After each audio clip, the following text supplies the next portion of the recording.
Sabi po dun sa napakagandang awit, shaping my life to be a beautiful song.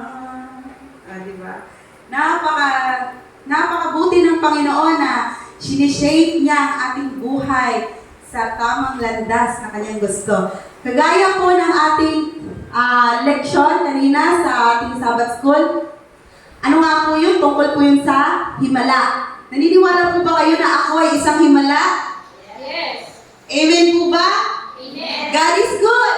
All the time. And all the time, God is good. amen. Grabe. Parang tatay bilang lang sa ating daliri, pero parang dami natin May nakikita yata akong hindi nyo nakikita. Inuubo pa. Naniniwala kayo kapatid na ako ay isang himala. Himala na isang hiling na galing sa Panginoon.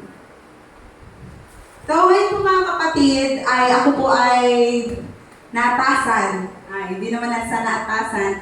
Ako po ay tinawag ng Diyos na magsalita po sa oras na ito, mga kapatid. At ang ating pong ang pamagat po na aking babagi sa inyo, ay tungkol po sa ang mamahaling perlas. Siya nga naman, mahal nga naman talaga at perlas. Kapag ba tayo ay pupunta sa pagbabaka, mga kapatid, ano po ang ating sandata? Ano po ang ating dalang sandata? May dala po ba tayong kanyon? Sa bagay, tayo naman po ay ang ating pagbabaka ay spiritual. Kaya wala po tayong dalhin ibang sandata, kundi ang ating pagtitiwala sa Diyos. Kundi ang ating... Anong dala ko ngayon, mga kapatid? Ito lang. Ito lang ang ating batayan para sa oras na ito. Biblia. So, bago po natin umpisahan ang aking pong direct na point na aking ibabahagi sa inyo, gusto ko pong malaman ninyo, mga kapatid, na maging aware po tayong lahat na meron pong tatlong judgment ang ating Panginoon. Ang una po ay investigative judgment, pangalawa, millennial judgment, at ang pangatlo ay executive judgment. Yung investigative judgment, mga kapatid, ay nangyayari po yan, nag-iimbestiga ang Panginoon kasama ang kanyang mga anghel. Iniimbestigahan tayo. At pagdating ng millennial judgment, yan na po ay second coming na po yan ng ating Panginoon. Ang ibig sabihin sa millennial judgment, bababa na po ang ating Panginoon at tayo po ay kanyang kukunin. Tayo po ay magiging kasama niya sa pagja-judge sa araw ng millennial judgment. Kasama tayo sa paghuhukom sa panahon na yan. Tayo na mga maliligtas. Tayo na ligtas na. Di ba po? At ang executive judgment ay yun na po yung panahon na i-execute na po lahat ng mga makasalanan. Kaya handa na po ba ang lahat para sa executive judgment? Sa millennial judgment? Naka-ready na po ba tayo? Dapat po lagi tayo always ready. Sige. Ako po ay mga 25-20 minutes lang. So, ang aking po talaga ibabahagi ngayon ay tungkol sa mamahaling perlas. Gusto ko lang i-point sa inyo itong perlas kasi kakaiba itong perlas na ating pag-uusapan ngayon. Gayon naman, ang kaharian ng langit ay tulad ng isang mangangalakal na naghahanap ng magagandang perlas. Yon yung kaharian ng langit. At dito naman sa verse 46 ng chapter 13 ng Mateo, at nang makatagpo ng isang mamahaling perlas, ay umalis at ipinagbili ang lahat ng kanyang ari-arian at biniliin. Ito ay kung sa English pa ay the parable of the pearl, kasi ang Panginoon ay mahilig sa parable. The parable of the pearl, ang title ng ating sermon. Yan. Meron akong ibabahagi sa inyong kwento, mga kapatid. Ang kwentong ito ay tungkol sa isang dalaga. Ngayon, ang dalagang ito po ay nakapagtapos po siya ng pag-aaral. Mataas po, nakapag-college, Kung maaari siya cum laude or kung ano pa. Siya po ay dalaga na nakapagtapos na may mataas na karangalan. Ngayon po mga kapatid, meron pong ginagawang Daniel and Revelation. Daniel and Revelation seminar. Siyempre, ano bang iglesia ang nag-aaral tungkol sa Revelation and Daniel? Walang iba kundi ang ating iglesia. Mga kapatid, na tunay na nag-aaral tungkol sa Daniel and Revelation. Ngayon, itong dalagang ito, hindi po siya Seventh-day Adventist. Naimbitahan lamang po siya para sa isang seminar. So siya po ay nag-try siya. Sige, sasama ako sa iyo, i-try ko. Mga 1 linggong seminar yan mga kapatid, gabi-gabi. Ngayon, nung siya napag-seminar, edi nagustuhan niya yung pinag-uusapan. Nagustuhan niya yung topic tungkol sa Daniel and Revelation. Kinabukasan, bumalik ulit siya. Nung bumalik siya mga kapatid, hanggang sa nagtuloy-tuloy na, nagdesisyon na siya. Bago siya matulog, nagdesisyon na siya. Excuse me po. So bago siya matulog, nagdesisyon na siya kung ano ang kanyang gagawin. Kasi may tinatanong kasi doon kung willing ba daw siya magpabaptize. Ganon. So nagpaisip-isip siya. Nung umuwi siya sa kanilang bahay, napag-isipan niya na tama. Namulat siya sa katotohanan. Ay, hala, sabi ng dalaga, tama lahat ng itinuro doon. Nagbinagbuklat siya ng Biblia, ay tama nga. Sabi ng dalaga. Kaya yung ginawa niya mga kapatid, sinabi niya doon sa pastor, na pastor, ako po ay magpapabautismo. Ayun, so ang sabi ng pastor, sigurado ka ba? Pumayag ba ang iyong magulang? Excuse me. Kung pumayag ba ang kanyang magulang? Ngayon mga kapatid, itong kanyang, habang kumakain sila, pamilya, magkakasama po sila. Habang kumakain sila, bigla niyang sinabi, ako po ay magpapabautismo sa Seventh-day Adventist. Sabi po ng dalaga. Kaya yung nanay niya natahimik at yung tatay niya biglang ginano ng mesa. Galit na galit mga kapatid. Kasi ang tatay po niya ay may mataas po na karangalan sa isang iglesia din. Hindi ko na sasabihin kung anong sekta. Hindi ko na sasabihin kung anong sekta siya. Pero ang sabi, ang kanyang tatay din ay mataas din ng karangalan. Kaya ang sabi ng tatay niya, pag ikaw nagpabautismo sa Seventh-day Adventist, papatayin kita. Papatayin kita. Imagine yun kapag mga kapatid, nag-seminar lang ng Daniel and Revelation, nabuksan ang kanyang isipan, ang kanyang puso. Sinabi niya sa magulang niya magpabautismo, sinabi na siyang papatayin siya. So nag-alisa na sila doon sa pagkainan. Pumasok na siya sa kanyang kwarto. Pagkapasok niya sa kanyang kwarto, umiiyak siya na, Lord, gagawin ko ito para sa iyo. Pagagawin ko ito dahil tinanggap ko ang mga aral at mga turo. Dahil natagpuan kita, sabi. Kaya sabi ng nanay niya, anak, alam ko ang papa mo, hindi yun nagsisinungaling. Talagang pag sinabi niya. Kaya ngayon mga kapatid, kinabukasan, sabi niya papa niya, pag ikaw wala dito sa bahay, kinabukasan, papatayin kita doon mismo sa pagbabautiswan sa'yo. Ngayon ka mga kapatid, pumunta din talaga siya doon ulit sa seminar ng Seventh-day Adventist tungkol sa Bible, tungkol sa Daniel and Revelation. Kaya ang ginawa mga kapatid, sabi, Pastor, ilagay mo ako sa pinakahuli. Sorry, disturbing yung ubo. Pastor, ilagay mo ako sa pinakahuli. Ay, ginawa sa kanya. Habang nasa hulihan po siya, iyak po siya ng iyak. Habang hanggat natapos na yung iba sobrang saya kasi nabautismuhan siya, iyak ng iyak. Ngayon mga kapatid, siya na ang babautismuhan. Ayun na, pagka-bautismo sa kanya mga kapatid, pagka lubog dun sa tubig, pagkaahon, dumating yung papa niya, binaril una yung pastor. Kasunod na binaril siya sa ulo. Ano mga kapatid, habang na ina-imagine yung story na yan, totoong story ko yung mga kapatid, hindi ko na lang papangalanan or sasabihin ko anong mga sekta nun.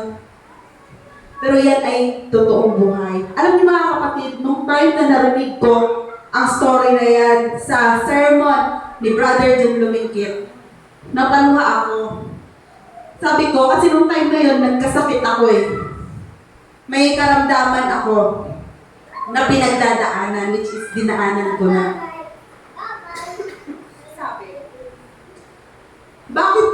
Bakit kaya ganun na lang ang nangyari?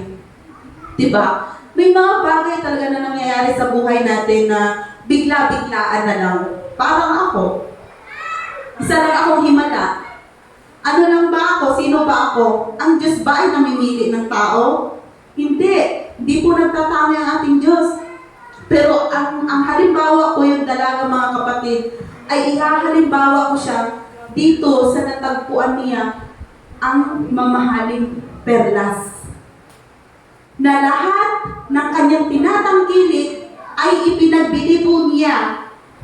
Lahat na meron siya sa kanyang buhay, hinayaan niyang mawala. Kahit mamatay man siya, basta mabautismuhan siya sa pangalan ni Jesus. Ano kaya? Kaya natin yun? Kaya natin yun yung ganung, kaya mo kaya, Desh? Kaya po ba natin? Handa po ba tayong magpakamatay sa pangalan ng ating Panginoong Jesus?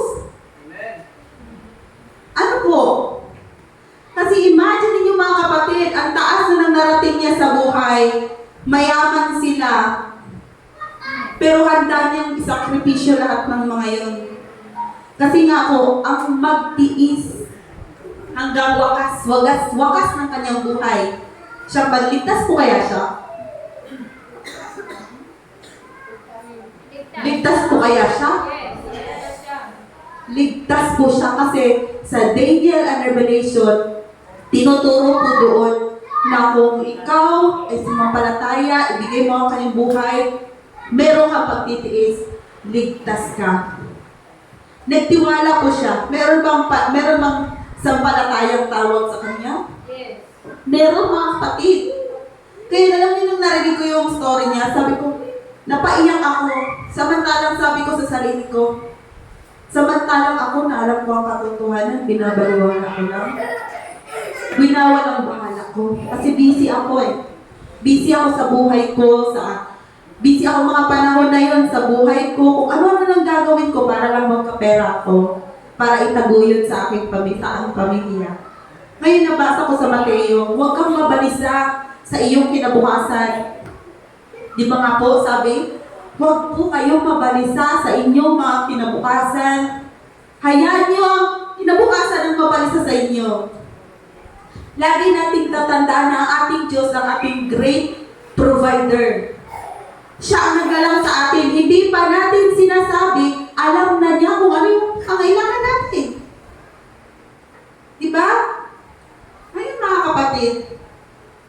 Yung tayo po mga kapatid, natagpuan na po ba kaya natin yung perlas na kagaya na natagpuan ng dalagang iyon? Natagpuan na po ba natin ang totoong perlas? Or natagpuan lang natin ang perlas na iyon, pero winawalang bahala lang natin? Ano po? Ano bang lahat ng meron ka, hindi yan sa iyo? Yan, Ate Angel, ang damit mo, iyo ba yan? Kala mo lang yun. Lahat ng meron kayo, hindi yan inyo. Anong meron kayo na inyo lang? Kasalanan. Kasalanan, yun lang ang pagmamay-ari natin. Bakit pagmamay-ari pa ba ng Diyos yung kasalanan natin? Diba hindi na? So sa ating buhay sa mundong ito, ang meron lang tayo ay ang ating kasalanan, mga kapatid. At yung kasalanan na iyon, yun ang ating mga tinatangkilik. Bakit ko kaya sinasabi na ang kasalanan ng mga iyon ay yun din ang ating mga tinatangkilik? Halimbawa, pagising mo sa umaga, anong ginagawa mo agad?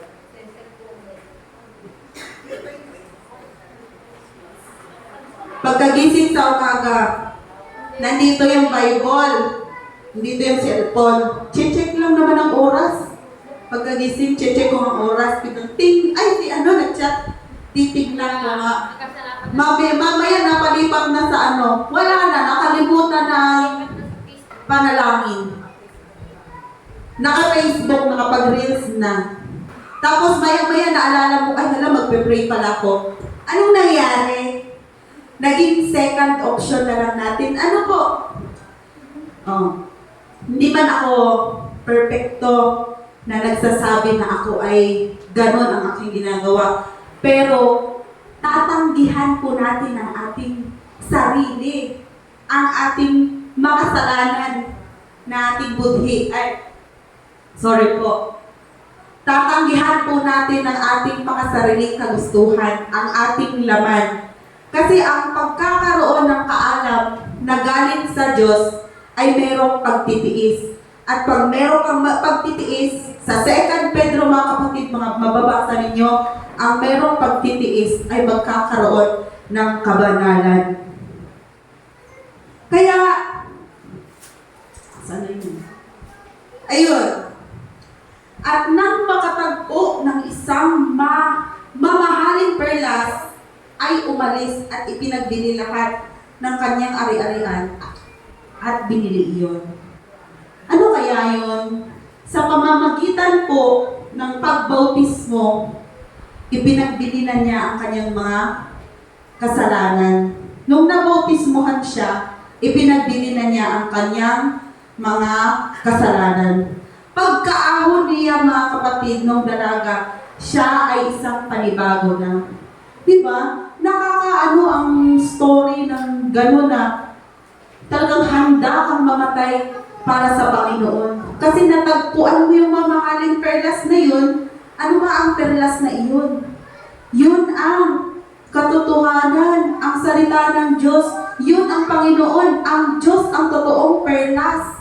Mga kapatid, atin pong tinalikuran ang lahat ng ating tinatangkilik, tinalikuran natin lahat ng meron tayo para alang-alang lamang sa Panginoon. Ganun po natin ipagbili ang ating mga kasalanan para makuha at makamit yung pinakamahalagang perlas na iyon. Kaya mga kapatid, sa langit, habang tayo ay naghahanda dito sa mundo, ano kaya ang ating mga gagawin? Ano kaya ang ating mga gagawin para patuloy natin na mapahalagahan yung perlas na nabili natin? Yung perlas na nakamit natin. No? Ano kaya ang ating mga gagawin? Marami po nakasulat sa Dakilang Tunggalian. Para kasi po, pag nakamit mo na kasi yung mga ganun, nabautismohan ka, once nabautismohan ka, para ka nang naka-CCTV kay Satanas. Kasi ang mga tinatarget ni Satanas ay yung mga malapit sa Diyos. Kaya nga po, diba, sabi na kapag ikaw ay inuusig, ibig sabihin, you do something right. Kapag inuusig ka, you do something right. Kapag hindi ka inuusig, you do something wrong. Bakit kaya? Inuusig ka because you do something right para sa Panginoon. Sumusunod ka sa Kanya, kaya ka inuusig ni Satanas. Kaya Kanya pinipilit na tisurin because you do something right. Ngayon, kapag pinabayaan ka na ni Satanas, ibig sabihin, you did something wrong. Ibig sabihin, nagawa mo na yung mga gusto ni Satanas na gawin mo. Na makasanlibutan. Ganun yun mga kapatid. Kaya ako ngayon minsan na pag-isip-isip, sabi ko, bakit kaya nung kailan ako saka naman ako nagkaganito? Parang ganun ba, no? Tapos, nabasa ko sa Bible na ganyan daw pala talaga. Kasi ang Diyos po, hindi po siya nangako na hindi kayo maghihirap. Hindi nangako ang Diyos na hindi ka maghihirap or hindi ka magtitiis. Ano ang pinangako ng Diyos?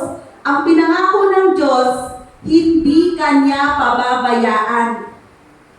Kaya nga po nung si Pedro, Panginoon, kung ikaw po yan, sige, talakarin mo nga ako sa tubig.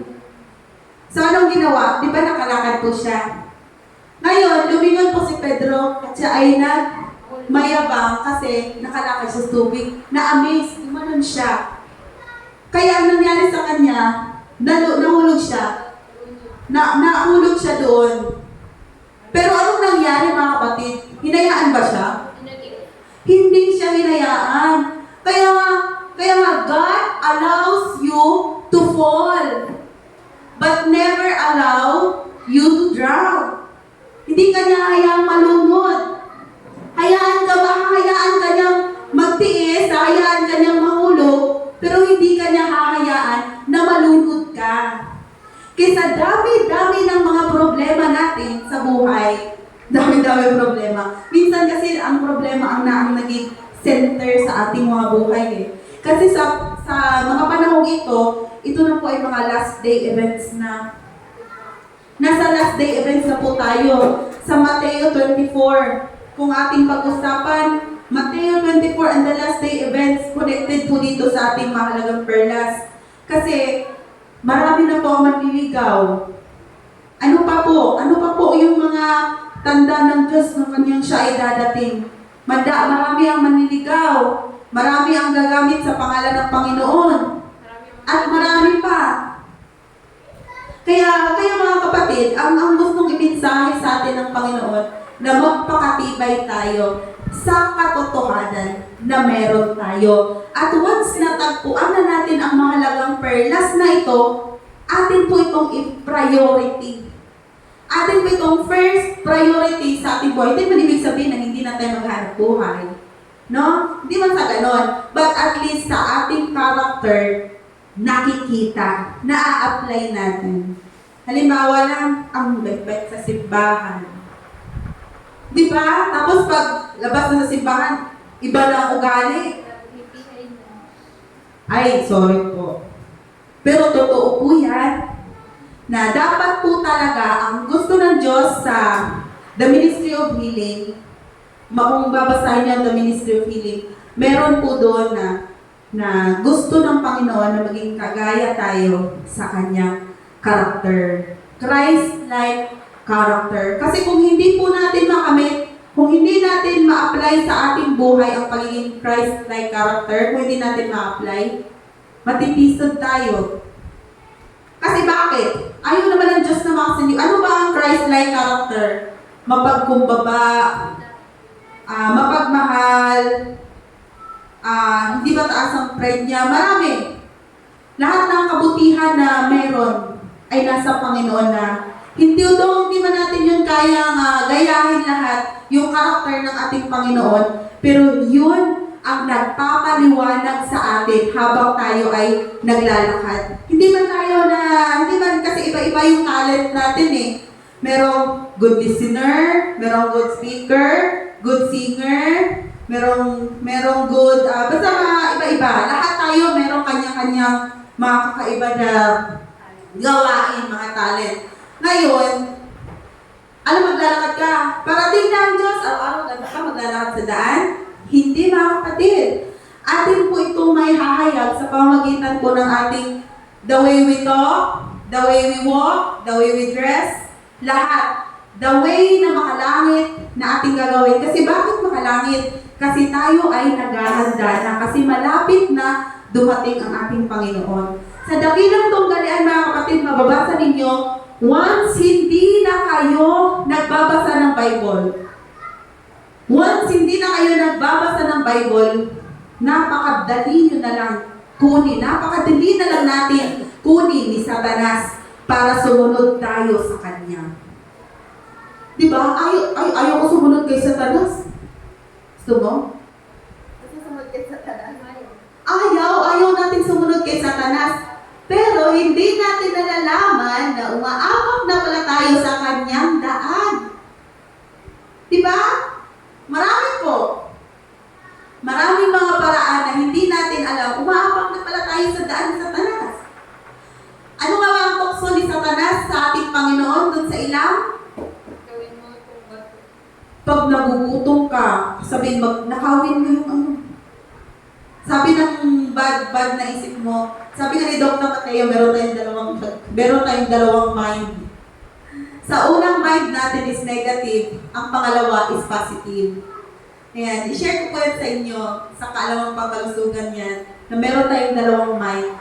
Di ba po may nag-share sa inyo, yung jowa ko, merong iba, nasasaktan ako, iiyak ako, gumanon kunyari yung friend mo. Sabi naman ang unang isip mo, ay, bakit gano'n? Puro negative. Kasi ang negative side ng ating isip is yung direct speaking natin. Yun yung direct na pananalita natin. Ang positive naman nun is kapag nagsasalita ka nun is mag-stop ka daw muna ng 5 seconds. Oo, tapos i-change mo daw yung topic. Para instead of ang inyong topic ay negative, magiging positive. Kaya mga kapatid, kung babalik tayo dito sa ating mamahaling perlas.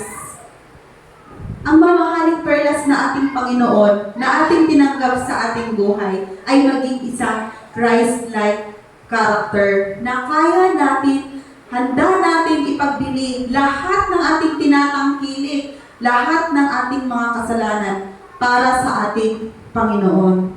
Kaya po ba natin mga kapatid? Kaya po ba natin ipagbili lahat ng ating tinatangkilik, ang ating mga kasalanan para sa mahalagang perlas na ating Panginoon? Lagi po nating tatandaan mga kapatid na ang Diyos natin ay Diyos ng pag-ibig. Kahit nakapatay ka pa ng napakaraming iyong napatay, once lumapit ka sa Panginoon, kasi sobrang linis mga kapatid, kasi puti ka ng isang niebe. Pero hindi ibig sabihin nun na pumatay ka para, hindi, walang ganon mga kapatid, walang ganon. Bawal yun. Ang point ko lang mga kapatid is, kahit anong dumi natin, kahit anong dumi ko, kahit anong mga kasalanan ko sa past ko na buhay, kahit anong tinanggap niya ako mga kapatid at ginamit niya ako ngayon. Isang himala mga kapatid. Kaya nga sabi, di ba? Healing is better than cure. Yun po yung pinaka-point doon sa ating lesson kanina is all about healing.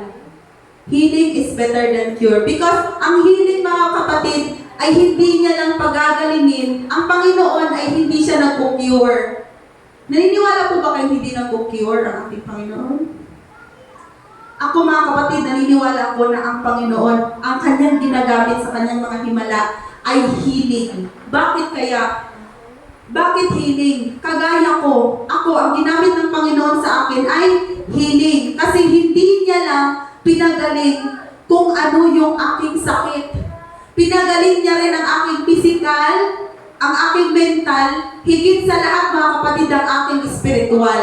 Ganon ang healing. Ang ibig sabihin ng healing is as a whole, kabuuan, buong pagkatao mo. Unlike sa cure mga kapatid, ang pinapagaling niya lang is kung ano lang yung sakit mo. O magaling ka na nga doon sa karamdaman na sakit mo, pero yung kaluluwa mo, yung mindset mo, hindi naman gumagaling. Yun po yun mga kapatid, ang point sa healing is better than cure because God always use healing.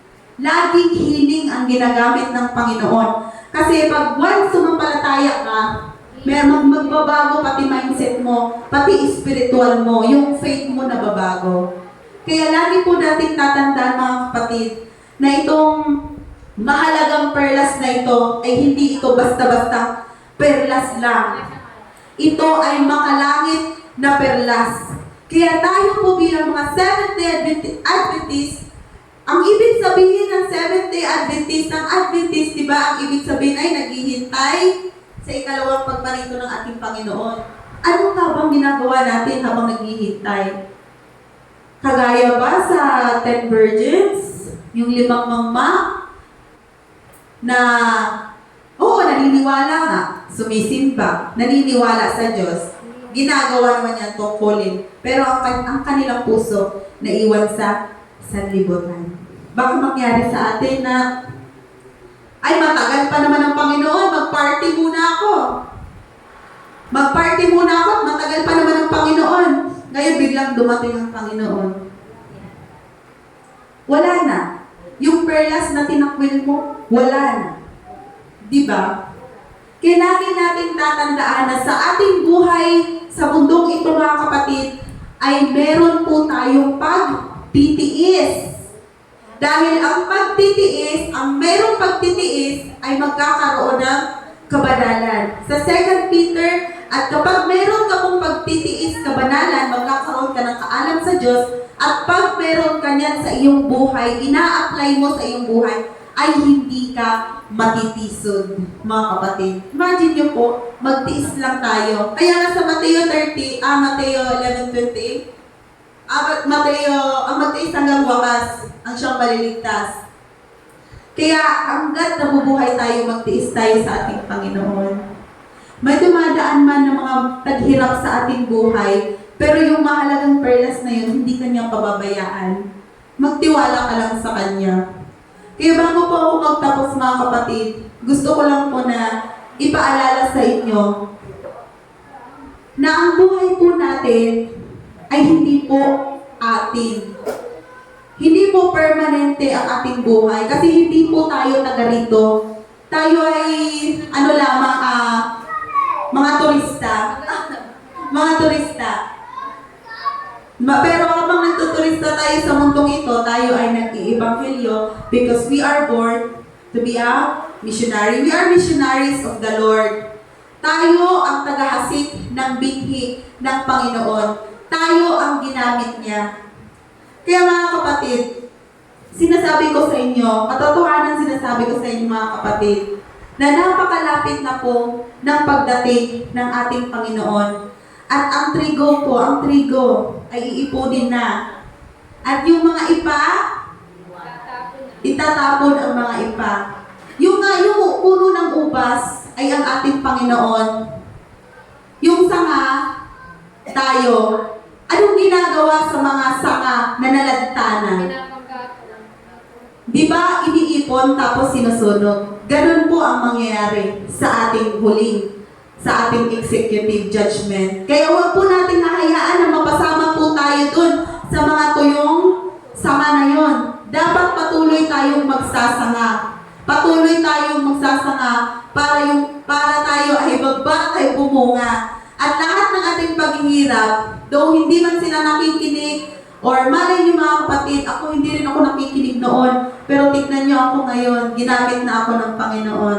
Praise the Lord po mga kapatid. Kaya ang aking pong iiwanan sa inyo na ang Diyos po ay pag-ibig. Siya lang po ang pinakadakila sa lahat at maging center siya sa buhay natin. Hahayaan man niya tayo na magipit, hahayaan niya tayo magtiis, pero pangako ng Panginoon, hindi niya po tayo pababayaan kahit sa anumang sitwasyon ng ating buhay. Yun lamang po at happy Sabbath.